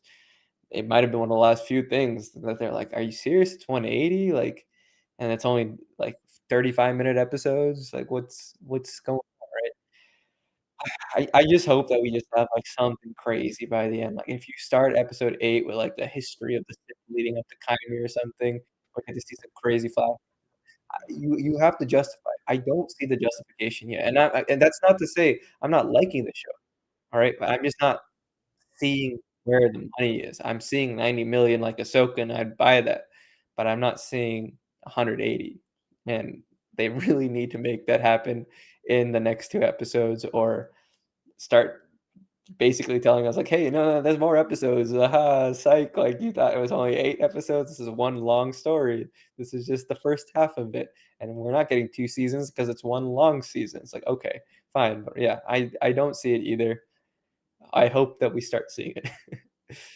I hope so too. But we are about an hour and 15 minutes into our stream. So we've got about 45 minutes ish left. So if you want to make sure you get to your question, your comment, send in a super chat. Helps out the channel and it will bump yours to the top. Also, we have more people watching right now than have liked the video. So please like the video. It helps us out so much. All right. So on to the next question here. Upri Tippy says, like how he purposely baited Osha in acting like he was taking a swim without knowing she was behind him, then starting the small teachings. Yeah, that was an interesting scene. You know, I guess he just wanted to show off his backside too. She didn't have any. Maybe the point of him wearing no clothes is that he wanted to show that scar early, so she asks about it later. Maybe I don't know. He could have done that with wearing pants though.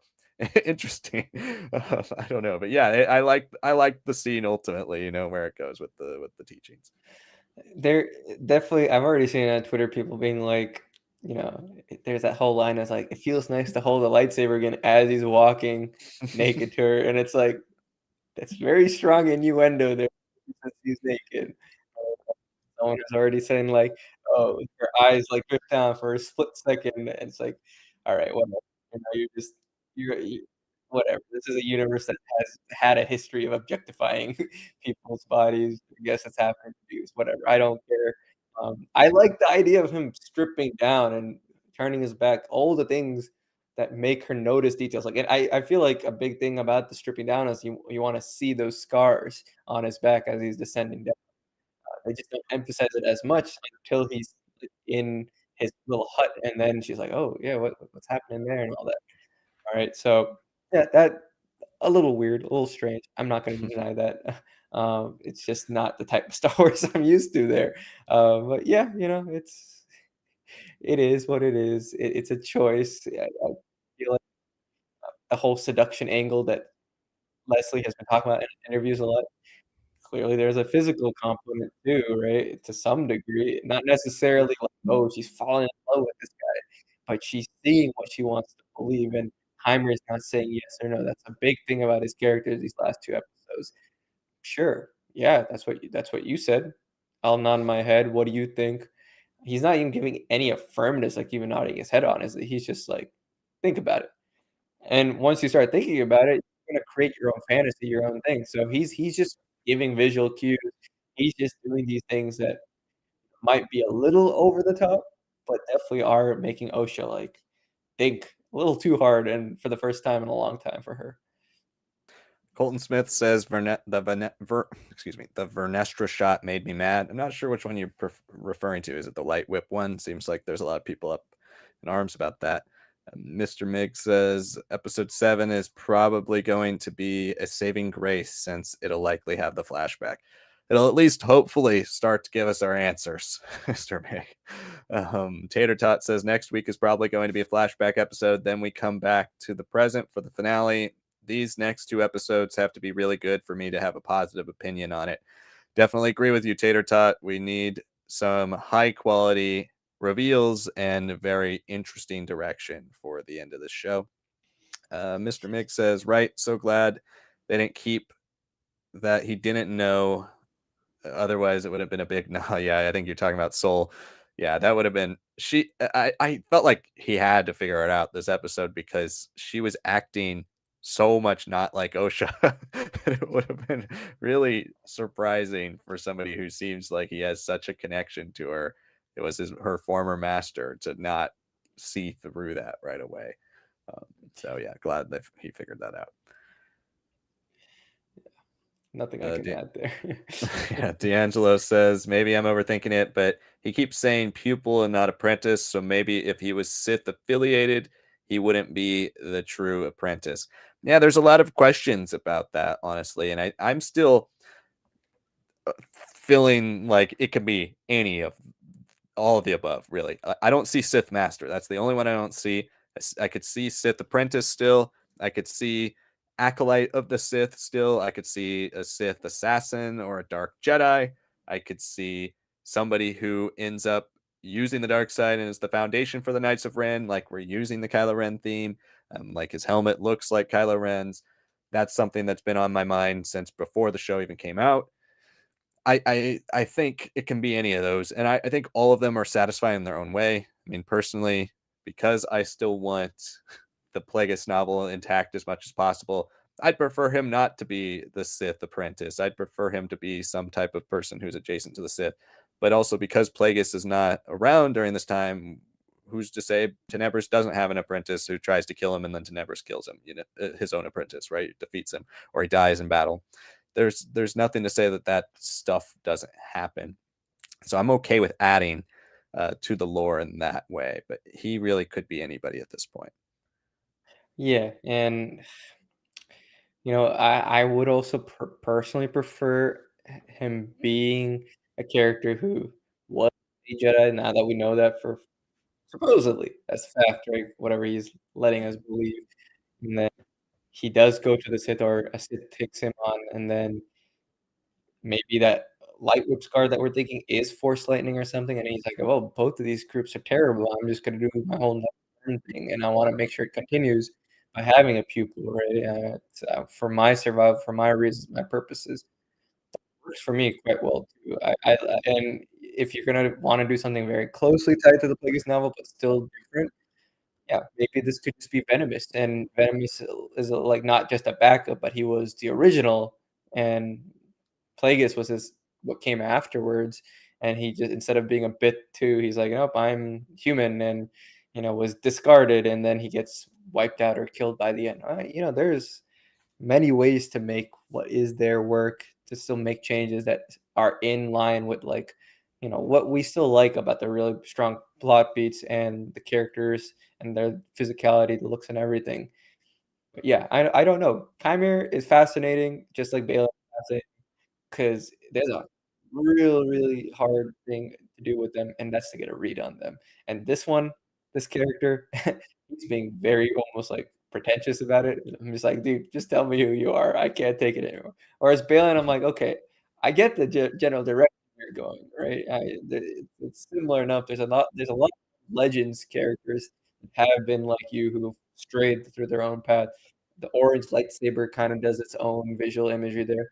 I'm not so sure about Keimer. Keimer is so confusing to me, and that's why he's so fascinating. He's made himself pretty well announced on the stage by killing everybody, but what does that mean? Who is he? Is he discovering himself in this show, and we're just on his journey? I don't know, right? That's why we have to keep watching. Even if you don't love it, I think you have to keep watching for Keimer at this point and for Soul, and you're like, and now Vernesh, you're like, what is going on with these three, man? Yeah, that's definitely one of the big answers that needs to come. Maybe that'll be the episode 8 answer. Hopefully, we get something about him in 7. Tater Tot says, with all the backlash this show is getting, some warranted, some definitely not. I really doubt season 2 will happen. I don't know. It depends what they want to look at. The executives want to look at to greenlight a season 2, right? Yes, the conversation has been pretty toxic around the show. Yes, the reviews in general from audiences have been very negative towards this show, and the critic reviews have been positive, but nobody's calling it the best Star Wars show of all time or anything. Uh, but is pretty high viewership from what we understand, and some of that could be hate watching. But if the studio wants to just look at viewership numbers and be like, how many viewers did we gain on Disney Plus across the board since the Acolyte came out? How many subscribers did we gain? And then, a big test obviously will be a month, 2 months, 3 months after the Acolyte. How many of those viewers are still on the platform? How many of those viewers are still subscribed?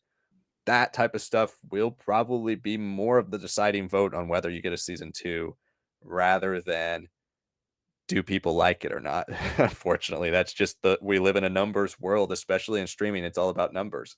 And so I don't think just people not liking it means season 2 is dead for sure. And I think if there's decent conversation coming out of the last 2 episodes, if there's enough intrigue from the show that they see that it brought a high percentage of people to Disney Plus as a platform, I think you very well could see season 2 greenlit.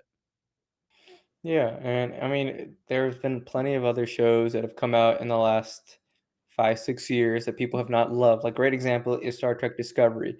People did not love that first season. They felt it goes away so from the thematics of the original timeline, especially with it being so close to the original series time-wise, and yet it feels so much more aggressive than even like the Kelvin timeline of like the J.J. Abrams films and all that, right?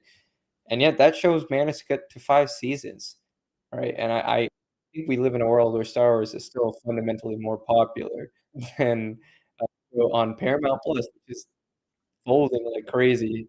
It's most iconic Star Trek shows, Lower Decks and it's animated, and yet that's also been sold off just like another show was.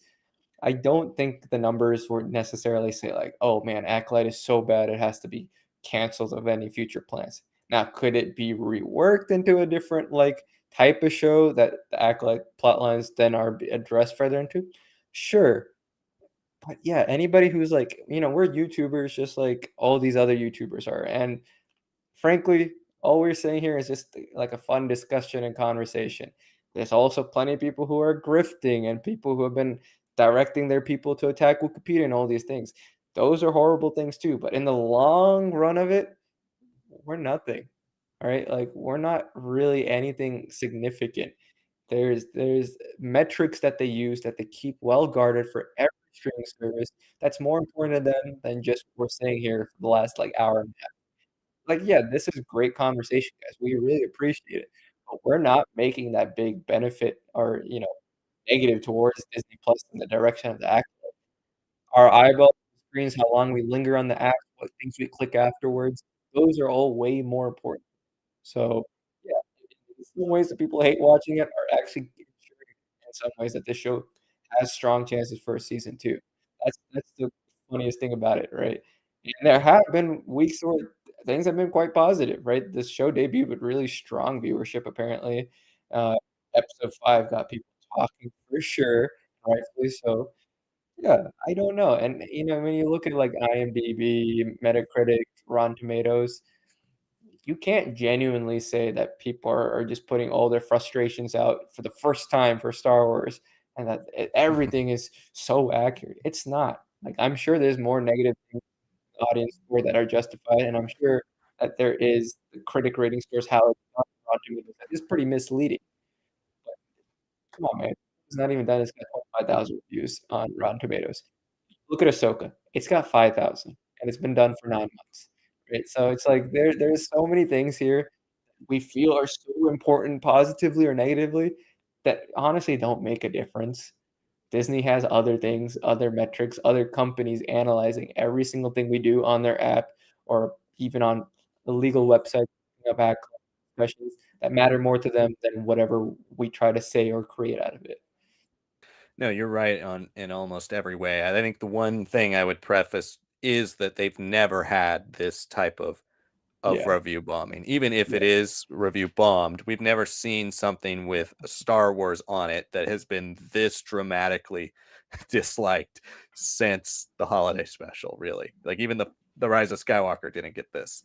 So I think that will come into play when they're deciding their future because a lot of what they have to do right now is a reclamation of the Star Wars brand. And it's not necessarily that I don't like the idea when people are like, Star Wars is dead or Star Wars doesn't work anymore. You can't make more Star Wars or the franchise is ruined. That's not true. But what is true is that there has been more mediocre or controversial stuff than great, universally beloved stuff in the last 5 years. And when that happens, you have to regain audience control. I mean, we've seen that already with Marvel, like the indestructible brand of the MCU crashed last year. Everybody knows it. There's no denying it. And what you have to do now is reclaim those fans by getting back on board with the product by delivering good product. And I think the only reason you don't see a season two, because I think a lot of the numbers hint at season two coming. I think the only reason you wouldn't is if they decide, hey, this is just a property that we don't feel is worth it. Even if the numbers were pretty good, it's not a property that we think needs to be out there amongst the Star Wars brand with us trying to reclaim, a universal viewership for these shows, for us trying to reclaim Star Wars as a premier franchise as we go in a new direction with a bit more conservative budgets, with new films coming to theaters, which is far more important for the bottom line than a Disney Plus show with all this stuff coming from Star Wars, what do we do to reinstill that brand loyalty? I think that's the only thing really that the negative discourse might actually point them from like, hey, it's actually a positive for our streaming service, but is it worth it to have this type of negativity around a franchise when we're trying to boost it up? I think that's the only thing that you might see. If they're just going off of numbers purely, then I think it does get season 2. I really do. Mr. Mig says, props to OSHA for not taking a quick peek down when Kamir came out of the water. She kept her gaze straight ahead. Yeah, OSHA was all business in that scene for sure. Yeah, that's what we think, but I've seen some zooms that show just a flick down for a good half second, so I'm not really sure. I'm really not sure. She is human. The Powwow fam says, not a fan of the Vernestra character, but those whip scars on Kamir's back are suspicious. Yep, they very well could be. We'll see what happens in the next couple episodes. Mr. Mig also says, even with the haters, the show still has millions of views. The Way of Water trolls were no different, and look what happened with them. Well, I think the Way of Water. The thing about the Way of Water, though, is we have a lot more obvious like proof that trolls can't damage that because you see the over $2 billion come in from it, right? We have like Sonic was kind of saying earlier, we Disney Plus and every streaming service, they have their metrics by which they judge whether to greenlight more and what type of content to create. But the difference between the theatrical window for film and streaming is they don't have to share any of that with us. It's not public information, and so we only get it if they decide to share it. And so we won't really know what leads to certain decisions that studios make when it comes to greenlighting projects. And I think that's something that is going to puzzle a lot of people, but you just kind of have to accept that the numbers they're really only doing it. It's a business. They're doing it to make money, and if they feel like they can make more money or get more people on Disney Plus, they're going to do it. Yeah, yeah, I mean, it's gonna be interesting, Mr. Mig, regardless of what happens, because there's for sure a lot of people who have really enjoyed and loved this show.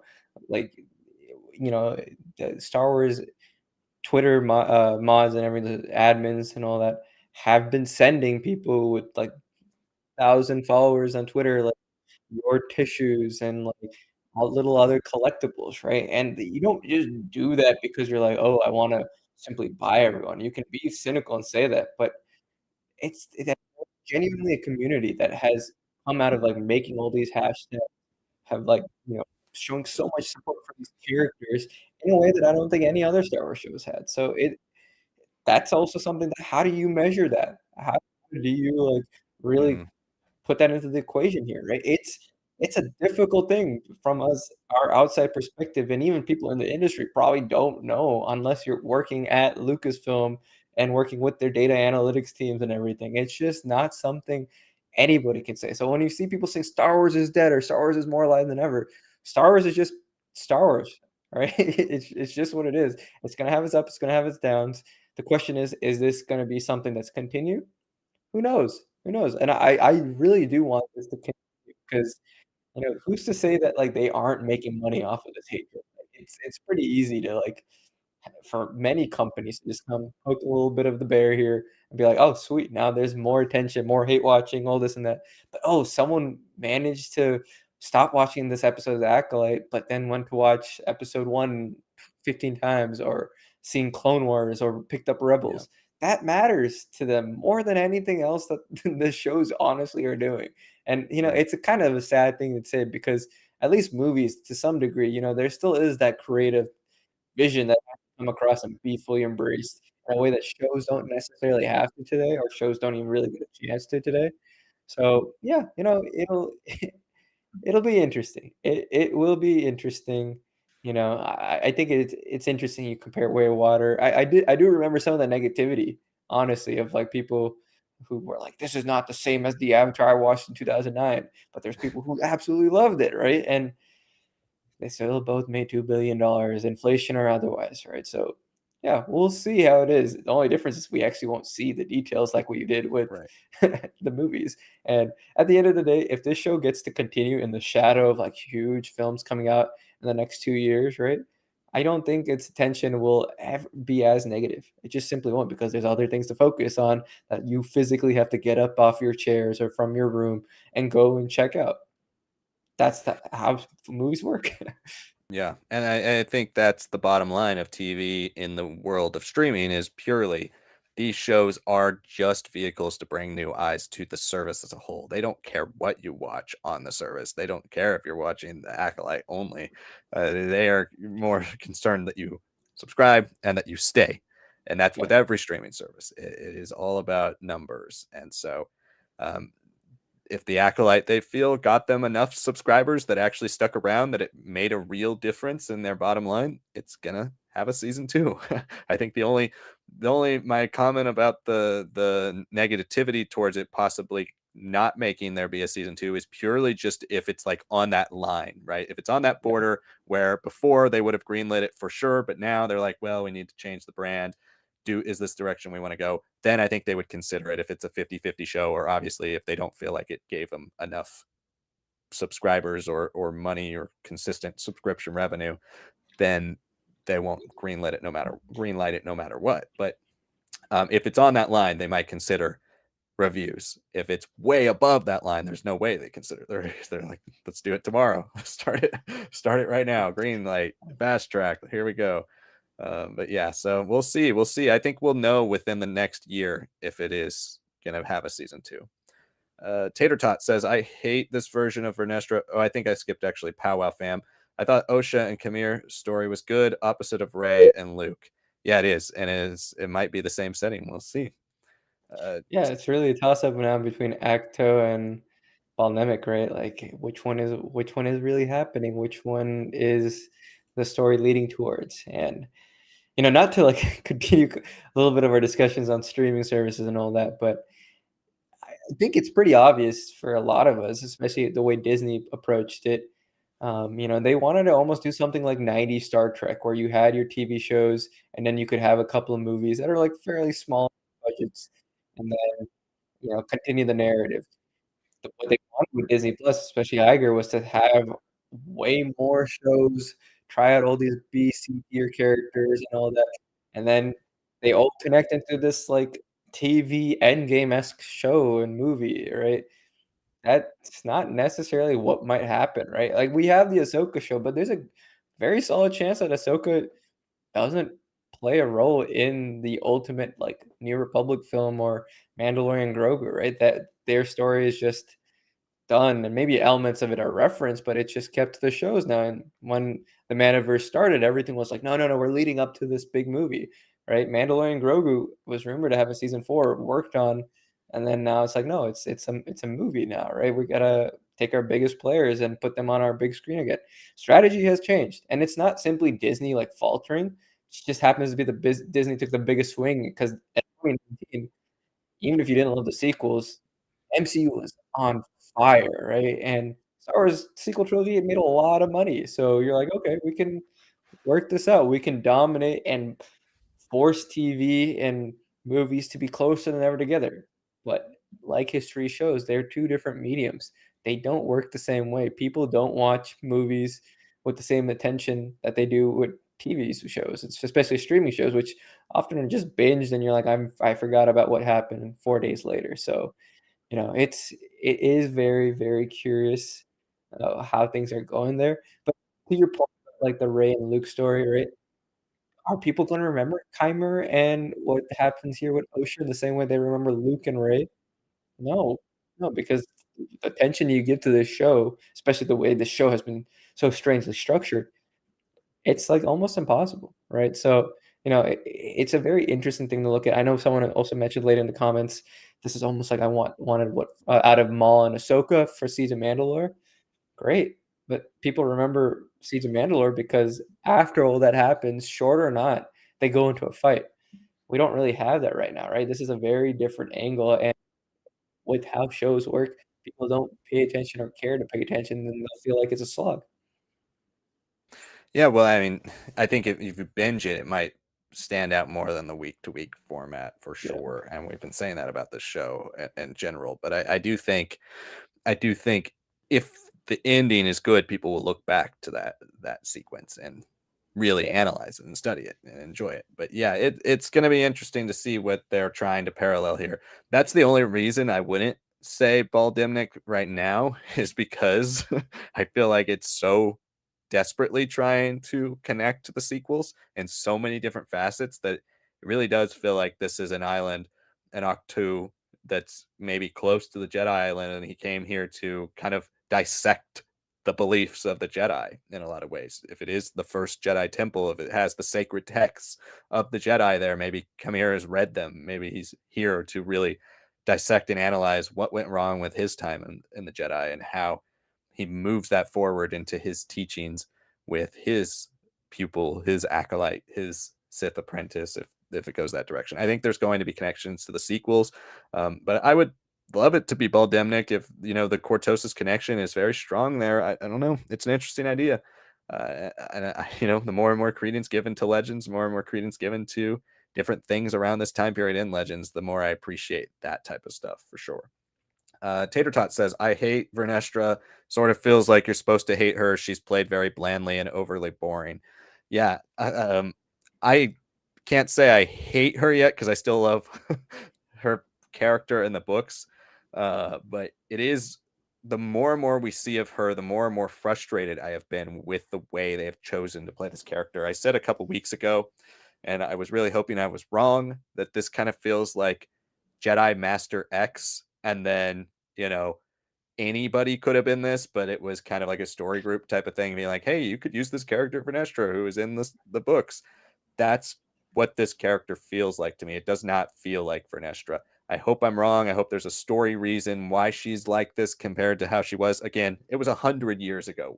We had this stuff with Vernestra. A lot can change in 100 years, but she just doesn't feel like Vernestra in any way, shape, or form to me. So I'm hoping there's story reasons behind that, and it's not just that they decided to pull a name from the books so that people would get excited, and it really has no bearing on the story whatsoever. Definitely fair points. I'm not ready to say like I hate this performance. I do think it's a little rough because everything that she's gotten media out of it has just been like, don't tell the High Council, or here's some political angle that we have to, and that's not something that this character dealt with before. So she's had some interactions here and there with politicians in the High Republic when she's much younger. But yeah, no, I mean, she never really had this be her primary focus, and I think that is hurting her. It could also be very intentional, right? Like we have no clue why she's in the story. If she's in the story for the story group reasons of like filling in a Jedi, I mean, I would have had like way more fun if you just were like, oh, you're gonna just get Porter Engle in here instead, and it's like, oh, he goes from super jovial and something terrible happened. And frankly, he's had a lot more traumatic things happening to him more and more and more throughout the High Republic that would maybe justify him being very old and being like, I'm so tired of everything, right? And I just want things to just be solid and rigid so I can go out peacefully. I could buy that arguably more than what we're getting from Vernestra right now. On the flip side, though, right, it is pretty interesting that people have this almost idea that she's like so jubilant and all that. She's a fairly repressed character emotionally. She doesn't get like super excited. She's very uncomfortable with a lot of emotions. Like she cares so deeply. She struggles to show it quite often in the books, and she's in phase 3 opened up a lot more, but that's not necessarily because of what things that she's, like, discovered. It's more of seeing how the people she's helped out or have been affected by her have grown that's made her more confident and more comfortable, right? So, I don't get the idea that she's, like, dramatically different from her book version. I feel like she wasn't very, like, fiery or explosive like other notable Jedi or have had, like, a very defining, like, "I'm just gonna go crazy and have a speech moment in those books." That's not her character. But yeah, something happened, and whatever happened to her character, whatever reason they'll eventually give to us, it's gonna be rough, man, because this is a problem with Star Wars that it's been facing in canon. When you deal with these big gaps of over 10 plus years for characters, people get mad, right? I know people don't love Luke in The Last Jedi, but I feel like after 30 years and with what he's given there, you can buy that. You're like, okay, things went wrong. He messed up with Ben. Okay, that's the ultimate reason. Like, there could be more to make it stronger. But you have a skeleton there, and the comparisons to Legends are not going to help him out. But this is a character from canon, and now she feels different for a lot of people. Even if I don't personally think personality has changed that much, but it's 100 years, and how are you gonna fill that in? And be notable for these people who are experiencing her for the first time in the Acolyte, and for the people who've been so die-hard with her, especially since she's elevated so many middle grade novels in these High Republic books since 2021. How are you gonna merge that, right? A book? Yeah, I'm sure a great written book, like, from, like, a Lucina or something would be incredibly awesome to read. Comics? Yeah, but who's gonna really, really read them that's a TV show fan first and foremost? That's hard to ask for a lot of people to do. It's 100 years. How are you gonna, like, justify a lot of these things? And frankly, the only way you can justify it is by showing it in the show, showing some changes to her straight up telling us, "I changed. I'm not that Jedi. It's not just 100 years. These things happen." So, yeah, that's why I'm very suspicious about it. There's a lot of things that have gone wrong. I'm very happy that they mentioned the hyperspace, like, fatigue thing that she gets, because if you haven't read The High Republic, a little bit of a spoiler here, but she kinda has these, like, Force visions, right? She doesn't have one in this episode, but maybe something about that, maybe something about these visions that really start defining and changing her character led her to this path. She didn't realize, the experiences with the Nihil and everything were pushing her more toward a different version of herself. Who knows? Maybe, but yeah, I don't know, man. It's hard to just to, like, say anybody's wrong about this character, even though we've read the High Republic books, because what is that 100-year gap gonna be, and when will it ultimately be fleshed out? It's hard to justify characters who have long, long lifespans, but feel so dramatically different. You look at a Yoda, he really doesn't look that different in the High Republic, and you're like, "That's Yoda. He's always gonna be like that." It's the events of the movies that make a big difference to him, and even then, still pretty similar. This Vernestra that we're getting here, we need to have very, very concrete on-screen answers, honestly. Yeah, we definitely do. And I feel that for sure with the 100 years thing. Like I feel like I can't have any real opinion about this character's portrayal because of that. I just think she's so one of the things about her is her compassion, is her ability to care, and that's been kind of replaced. She really this is something I felt for a few weeks. Like I've been wanting to say it too. She feels like Nebula from Guardians of the Galaxy. She really just feels like that character, almost the same sounding voice. It's like this absence of feeling, this kind of robotic character. And I think that is not necessarily there in the books, and I want to see why. And if it is a connection to Chimera, I think that's an interesting way to play it. So hopefully we see that at least told in the show. Mr. Mig says, I felt the waste of time when the camera lingered on Soul thinking in the ship for so long. I actually like that scene. I like finally seeing some facial acting, finally having seen where a character reflected on what's going on in the plot of the show. So I actually like that scene. Yeah, no, I'm in agreement. I think Lee Jung Jae is too good an actor to have him be like every scene you have. Let's have you speak in your second language that you've never professionally acted with before, right? He's got instincts as a great actor. You've seen Squid Game, guys, right? Come on, it wasn't the biggest show for no reason. Part of it comes down to his really strong performance, which is very facially strong. Really deals with the like whirlpool emotions that he had. That's why Leslie wanted him, right? And, Vernestra, going back to her again, another thing, yes, it's Leslie's wife, but Leslie's wife also says she read every High Republic book. That's what's a little bit more, like, confusing about it. It's not like it's like, "Oh, I'm making my own interpretation," like Ralph Fiennes had for the Grand Inquisitor. No, this is someone who's read everything, right? So that is frustrating. So it's refreshing to see so big, fresh new character, and you're like, "Let's finally play to the strengths of this actor who was specifically hired for this role." Yeah, exactly. And I think you meant Rupert Friend for the Rupert Inquisitor. Friend, yeah, whatever, Ray just Ray Fiennes would be Ray F awesome though Ray as Fiennes would be awesome, that's true. He would look like the Grand Inquisitor if we didn't have Jason Isaacs play him. he would be such a great Sith. Like he needs to be a dark sider in something one Yeah. day. Okay, yeah, so we only have like 10 minutes left, everybody, so send in those last questions, and if you'd like to get on for sure, send in a super chat, and we will try to get to it, or we will get to your super chat, but we'll try to get to everything as soon as we can. Okay, where were we here? Tibi says Chimera's cave has cortosis, lots of it, very interesting. They also kept the planet name unknown. That is one of the more intriguing things about this. That's what also makes me lean a little bit more towards Octu, because that was a planet that nobody knew how to get to. So keeping it unknown makes a little more sense. Baldemnik, more known, but they could go with another planet entirely or a new one they're just going to introduce. So we'll see. Damn fine cup of coffee says Noctu. Yeah. Good choice. Mr. Miggs says Dumbledore was replaced. People die, but the show must go on. That's in regards to Balin, yes, and I agree with that. I think we need to keep the character going. Also says, I thought the last episodes of Mando were pretty lit, though. Glad you enjoyed them. Liam, nice to have another So Liam in the weird. chat. Says, just got finished with episode 6. Loved it. I love how much it echoes George's words of it's like poetry. It rhymes a lot of the familiar with some new ideas and characters.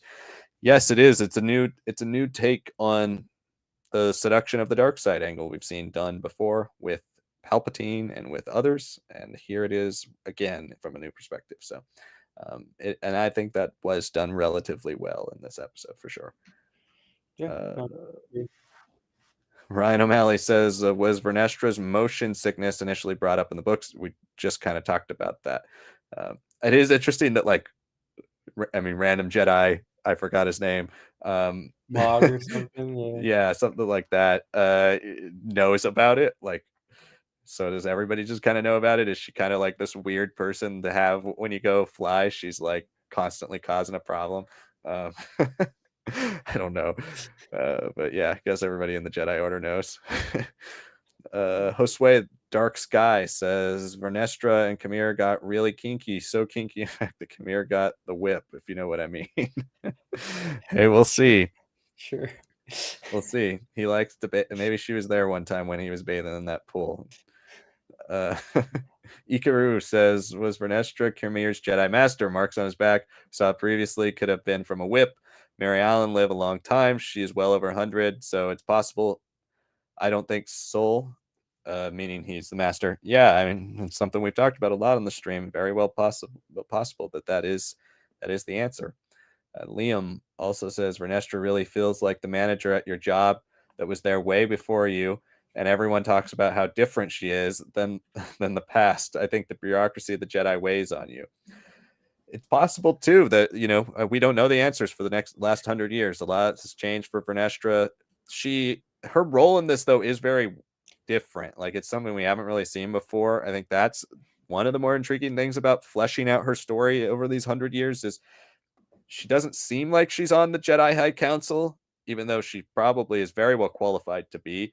Seems like kind of her decision because of why she's fed up with the High Council in a lot of ways. Could that also be some of her failings if Kamir was her apprentice or her cover ups for Soul or other Jedi? It could be part of that. It also just seems like she's kind of this middleman, and that seems to be frustrating her. She's involved in politics in this episode, but doesn't want anything to do with politics in other episodes, but also is convening her own little secret councils. There are a lot of weird things about Vernestra in this show that I was kind of ignoring at first, for sure, in the first 2-3 episodes, because it's Vernestra. We know her, from the books, but now none of it's really adding up with her character. Yeah. Yeah. I mean, why? Why? Like, is it her choice to be here? Is she forced to stay down here in this like middle management role? Is that why she's so worn down and like, I'm tired of everything. I'm tired of how this thing's going for me. I don't know. I don't know. It's a curious position. I really want explanations. I don't want her to just simply be there. Like, she should have an interaction with someone from the High Council, just so like you can understand a little bit more about why she's not on the High Council herself after 100 years. Pharrell Lundy says Vernestra's Kamir's master have the same scar after my mother's. Oh my god, that's got dark. Well, then that's a first-hand account for sure. Anthony Tiff says, great to see you guys again. Love these episodes, but last episode is my favorite. Glad you enjoyed all these episodes, and last episode was definitely something exciting. Pharrell Lundy says Vernestra is politics skeptical. I hate her. Well, we'll see what she does after this. Traven Minus says, "Do you think the end of the show, Vernestra and Kamir will fight?" I'd like to see that too, especially if she ends up being his master. I think we've seen that Soul can hold his own against Kamir, but it took a lot out of him, and he wasn't doing great. He does have some moments. He does actually beat him, but if Vernestra is a step above him, I'd love to see that, and I'd love to see that light whip actually in a lightsaber duel. Like that would be awesome. Yeah, and like he is the perfect candidate to counter her to make it a really cool fight as well because it's Leia and Luke from early days of Marvel Comics where he can't defeat her with just his lightsaber, but he's got a Shoto lightsaber that makes himself like a lot better of a fighter against the light whip. Guess what? This guy has that option when like a Cal Kestis lightsaber where he can break it up into two. Anthony says duels in episode 5 reminded me of the prequels, especially Duel of the Fates. Yeah, there was some awesome choreography there in those sequences, a lot of really fast action. Anthony also says, interesting question. What do you think of the concept of Grey Jedi? We actually answered that one. I know you commented that in a different chat, Anthony. We had some technical difficulties before you got on the stream. You commented earlier. We actually answered that at the beginning of the stream because we went back to that old chat. So if you want to see our answer for your question there, scroll back probably to about the 25, 30-minute mark. Skywalker's Academy says, is this the beginning Balin was talking about, or was it all the way back in the prime Jedi times? I still have that theory. If you guys haven't checked out the video, it was an underwatched video, if I do say so myself, about Ahsoka being kind of something that sets up every era that they announced when they announced the follow-up to Ahsoka film that Dave Filoni's doing, which now, frankly, might not happen with his new role as CCO and the way Mandalorian shifted to film and Ahsoka season 2 is now moving forward. There's a lot of changes to the structure of how they're telling the story since that announcement in the Celebration 2023. But I do still feel like what their attempt was doing was to try to connect the Dawn of the Jedi film that was announced, the New Jedi Order film that was also announced, and the Thrawn era of Mandalorian. Like I think that's what they're going for. But I also feel like this is kind of a late time for it to be like the big beginning that Balin was discussing. Like we're talking about Mortis, we're talking about the foundations of the Force, right? We're not talking about a time at the end of the High Republic. Like I think the galaxy is too settled, and this is not early enough in the creation of all these religions and the spirituality of the Force, discovery of the Force for it to connect back to Mortis. Right, and you look at all, like, mythologically influenced stories or, like, franchises and stories that have had, like, thousands of years of s exposition set up where things are always stronger and bigger and a little bit more black and white in some ways, but at the end of the day, what happens, in these situations is that they repeat again and again and again. So even in canon, what we don't know about the Old Republic right now, we still know that there was so many years of fighting, and then current Republic leading up to the Phantom Menace is in power after the defeat of Bane 1,000 years before. So, yeah, if it's High Republic, I don't think there's anything like terrifyingly bad, right? Or like monstrous. Like, yeah, the Nile are horrible, but it's their uniqueness and how they attack the Republic, attack the Jedi. That's what makes them compelling villains. But they're not like, oh, they're gonna be able to hold off a Sith invasion or like a full Jedi army. No, that's not they're the right characters and villains for the story and the position that the Jedi are in at that point. Last question we'll get to probably for this stream, and it is from Liam, who says, I really like what we see Kamir in the teacher role. We've seen Yoda and Luke in The Empire Strikes Back and Last Jedi doing chores, cooking food, spending time in their abode really twists what should feel cozy. They did do a good job with that. You know, it is Kamir. Like I said earlier in the stream, it's Kamir at his most restrained. He's pulling back on, hey, I'm just a normal guy to Osha after you saw me slaughter everybody you knew. I'm just a normal guy here, you know, living my life questioning things about the Jedi. You know, there's a lot of things to question about the Jedi. You should really think about that. It does come, you know, it is like I'm glad they bring up of the fact that she's like, hey, you killed everybody I know. And she's kind of playing it safe because obviously she's afraid of him. So I think that's one of the reasons to give Osha credit for not, really distancing herself from everything he does and says, because she doesn't have a way off the island. She has to swim across the water at high tide, right? She doesn't have a way off.